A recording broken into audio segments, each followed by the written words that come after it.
big challenge now with everybody I know has a hard time hiring the right people, training the right people, and getting them to stay.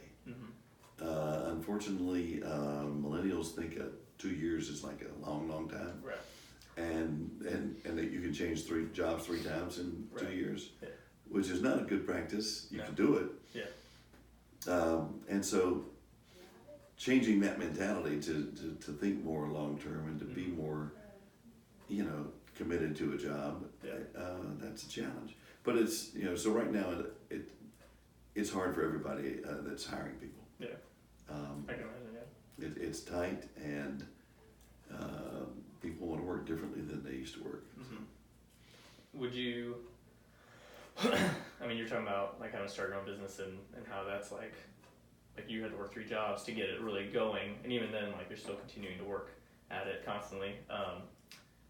With somebody who started their own business, because both marketing and you're also a business owner, do you feel like that mentality needs to be like, you're not going to all of a sudden build a successful business in 2 years.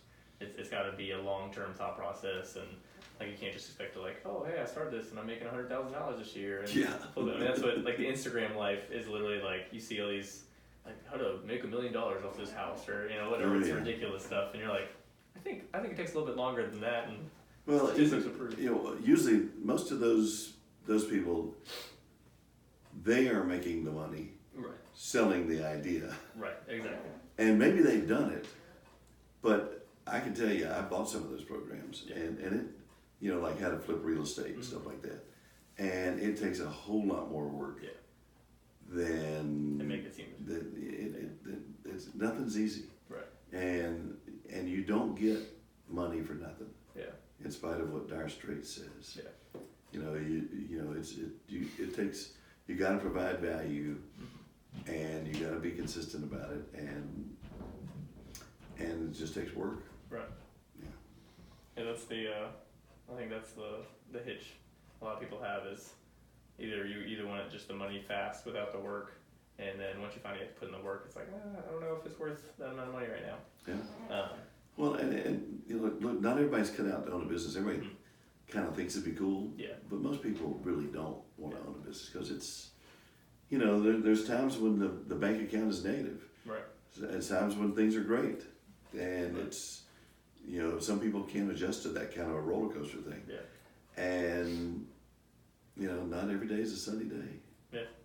That's why I'm the chief sunshine officer. Yeah. To keep it sunny. Been having the sun all along. I love that. It's hilarious. All right, so what is your favorite part of the marketing process? If you had like what stage in it or whatever. Oh, there's no question. I love when somebody brings us a problem, and nobody's got an answer for them, and we figure out the answer. That's the most fun part for me. I bet. Yeah, it's always a challenge. Sometimes it takes always harder than others, but it's never easy. But that's what's fun for me. I love the challenge. How many clients do you guys have, right? Or how many, like a rough number of how many people you guys work with, if you don't mind me asking? We don't work with a lot of clients at a time, but we do a lot for our clients. Okay. Like we do everything. We do websites, social media, public relations, advertising. We put on events. Yeah. Package design, trade shows, anything involved with their marketing, we do it all. So we work with a few clients and do everything. Do a lot for them. Okay. Cool.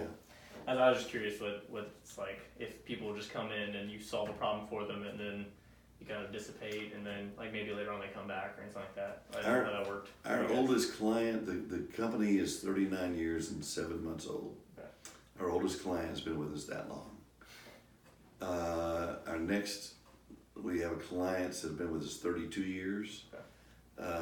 Our most active client right now has been with us about 16 years. Okay. So we like to be real involved for a long time. For a long time. Now, there's been lots of clients. I mean, we worked with, I can't even tell you, hundreds over the last 40 years.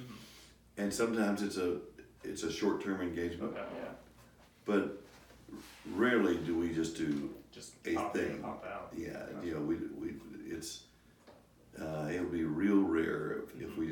brochure and that was it. Yeah. Or a website, because we want to be more involved in that. And I'm sure it helps out a lot to be more involved, because you kind of have that overall understanding of who you're working with. Yeah. So you can tell, like, either whenever they're straying from what they should be doing, or That's right. if you just come in and you meet some guy brand new, it's like, I really don't know you that well. Like, I don't really know if that's really what you're thinking or how this works. So Yeah. I'm sure that's super, super beneficial. All right, so what stage in a business do you guys usually come along and help them? I assume it's not usually startups. Usually not. Usually startups can't afford us. It varies. I mean, we've got companies that are over 100 years old, 120 years old. And most of our clients are relatively mature in terms of, how long they've been around.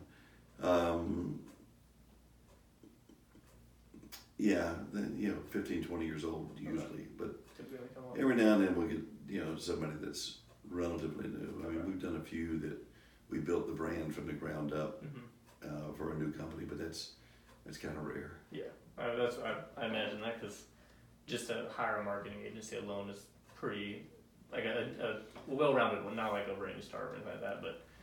Well, it takes a certain amount of cash flow to do what we do, even though we generate, I mean, it's an investment, just like anything else. Yeah. All right, and then, let's see, earlier I asked you, like, what would be a piece of advice for an entrepreneur or startup, but what's one piece of advice you would give someone just in their business, as a guy who owns a business currently? What would be, like, one major piece? If it is the same advice, you can give again, but. Well, you always have to be solving your customer's problem. And things are always changing. Yeah. Your customers are changing, the media is changing, the messaging is changing, your competition is changing.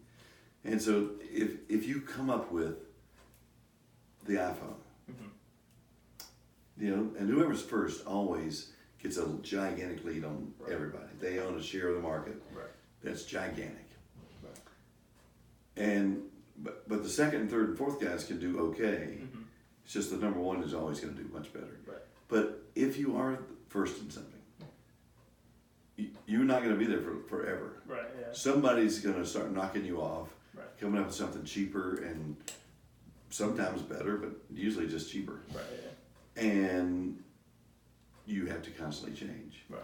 So this is iPhone 10, and now there's two new versions after that, and there'll be the 3 more that are in the development. Right. So Every 6 months. they change because the competition's changing, the market changing. What worked for you yesterday is not going to work for you tomorrow necessarily. Yeah. So you always got to be looking at your customer. What is their problem? What problem are you really solving for them? And it's never the product that you're selling. Right. Nobody buys a 1/2-inch drill bit because they want a drill bit. Right. They want a 1/2-inch hole. Right.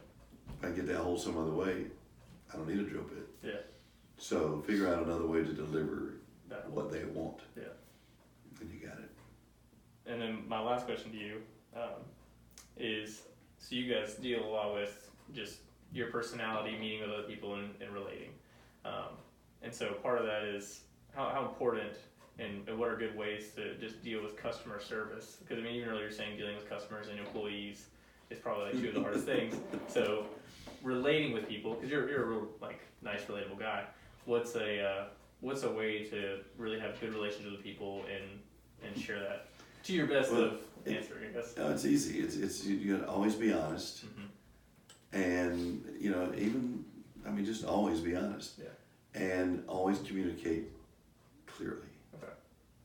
So answer questions before they get asked if you can, and when you mess up, immediately say, "I messed up. Sorry. We're gonna fix it."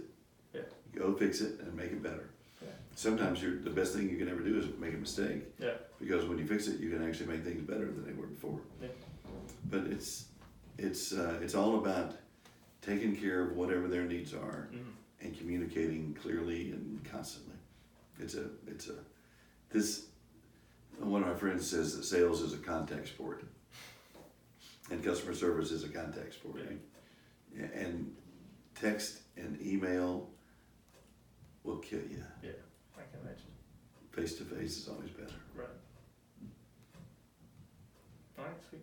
Well, I appreciate it, and I won't take up any more of your time, but thanks for letting Good me luck. interview you. So what's your business going to be about? My wife and I are trying to build a wedding venue. And so